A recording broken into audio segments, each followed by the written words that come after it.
Dewi Persik ogah operasi plastik meskipun dibayar 1 miliar rupiah.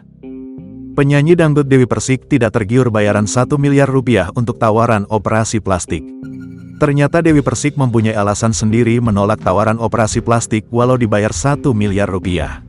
Diketahui Dewi Persik pernah mendapat tawaran endorse untuk menjalani operasi plastik dan dijanjikan bayaran tinggi jika mau menerima tawaran tersebut. Aku tuh ditawari, oplas. Dikasih duit, sama ditawarin di endorse, kata Dewi Persik dikutip dari Instagram story-nya, Minggu, tanggal 14 Juli tahun 2024. DP mengatakan, bayaran yang ia terima apabila melakukan oplas di bagian hidungnya yakni 1 miliar rupiah. Namun Dewi Persik menolak tawaran endorse tersebut.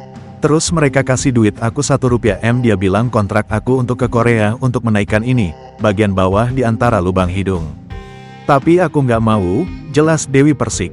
Adapun Dewi Persik memiliki alasan tersendiri menolaknya. Menurutnya, hidungnya sudah mancung, selain itu ia khawatir hasilnya nanti justru kurang memuaskan. Bukan masalah 1 M-nya ya, iya kalau benar.